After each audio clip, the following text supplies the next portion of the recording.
Hey everyone, today we're diving into one of the most incredible questions in tech right now. How is AI actually learning to think more like a person? We're about to go on a journey, and it's going to map out the entire evolution of AI, from its most basic problems to some really futuristic ideas. So let's just jump right in. When we say an AI can think, what are we really talking about? It's so much more than just crunching numbers. It's about being able to pull from memory, reason through a tough problem, actually plan out its next moves, and maybe even predict what's coming next. And that's the exact journey we're going to take in this explainer. We're starting with a really fundamental roadblock, the simple limits of an AI's memory. And we're going to follow that path all the way to this wild, almost science fiction concept, an AI that actually gets a sense of time. All right, so first things first. The biggest, earliest challenge for AI was always memory. I mean, think about it. How can an AI possibly solve something complex if it can't hold all the important info, what developers call context, in its head all at once? That was the bottleneck. Well, to get around this, two main strategies emerged. On one hand, you've got something called retrieval augmented generation, or RAG. You can think of this like an open book test. The AI looks up the most important facts right before it answers your question. And on the other hand, you have long context, which is kind of like making the AI read and memorize the entire textbook before the test even starts. And this is where it gets really interesting, because it's all about trade-offs. RAG is super fast and way cheaper, but it can only reason based on that little bit of info it grabbed at the start. Long context, though, can reason across everything. But man, it's slow, it's expensive, and it is a total nightmare to fix if it gets confused. The big takeaway isn't that one's better than the other, it's that the right choice depends entirely on what you need the AI to do. Okay, so once you figure out how to give an AI a ton of information, a whole new problem pops up. How does it know what actually matters? This is the next big step in our journey, moving from just having a bigger memory to having a smarter one. So the first trip is actually pretty simple: recency. The AI is basically programmed to believe that newer information is more important. It's just like your own brain. That text you just got is probably more urgent than an email from last month, right? The AI just applies that same logic to its memory. Next up, you've got relevance. Now, this is a little more clever. The AI looks at some piece of data in its memory and asks itself, how much does this actually relate to the specific thing I'm trying to do right now? So it's not just about when it learns something, but how useful that thing is in this very moment. And the last piece of this smarter memory puzzle is something called user utility, which is basically just the human override switch. A developer can literally step in and tell the AI, hey, this fact right here, super important, never ever forget it. Or on the flip side, all this old stuff, you can just let it go. It's a way to give the AI's memory a little nudge from an actual person. Okay, so our AI now has a big memory, and it knows how to prioritize what's in it. But that's still not quite enough. If it doesn't have a clear way to think, it can still get totally lost. So the next step in this evolution is teaching it how to organize its thoughts.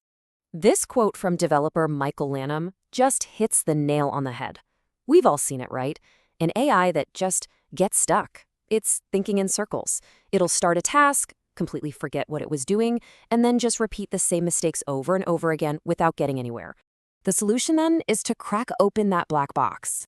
Instead of the AI's thought process being this hidden, confusing mystery, new methods make the whole thing visible and external. It can actually maintain a step-by-step train of thought that we can see, and if it starts to go off the rails, we can actually see where and why.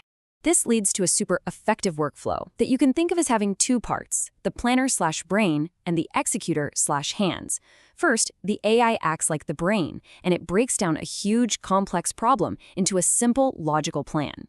Then, it switches roles and becomes the hands, just methodically working through each step it just made for itself. This simple split makes the AI way more focused and reliable, which is a game changer for complex jobs like managing software or guiding robots. So, we've given the AI a better memory and a logical way to think. And this brings us to the most mind-blowing step in this whole journey.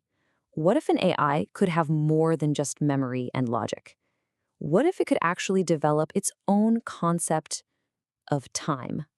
There's this new framework called Sophia-matics, and it's trying to do exactly that. It's this wild mix of ancient philosophy, Sophia, which is the Greek word for wisdom, and modern-day computer science. And the whole point is to build an AI that doesn't just see a timeline of data, but one that actually understands the difference between yesterday, today, and tomorrow. It all starts with a totally new way of looking at the past. For this kind of AI, memory isn't just a list of facts. It's more like a collection of experiences that it can reflect on, learn from, and use to make better decisions right now. Then you have attention, which is all about the present. This gives the AI the power to really focus on what's happening in this moment, processing new information and understanding its immediate surroundings without getting bogged down by the past. And finally, we have the most powerful part, expectation, which is its concept of the future. And this is the real game changer.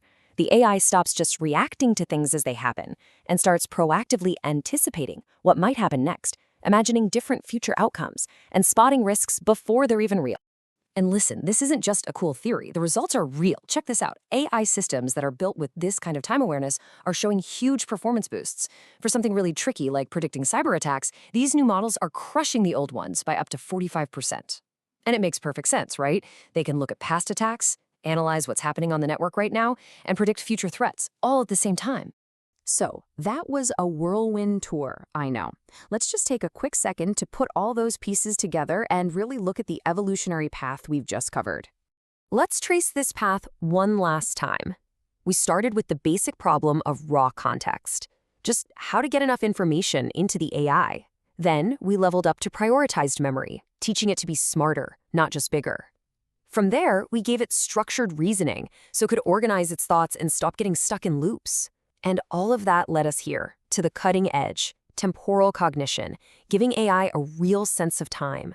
Each step builds on the last, creating a way more powerful intelligence. Which leaves us with a final pretty powerful question. When you have an AI that can truly learn from the past and actually imagine the future, well, it starts to feel a lot less like a tool and a lot more like a real thinking partner. And as this tech continues to evolve, that list of things it can't do is just going to keep getting shorter and shorter. Thanks for coming on this journey with me.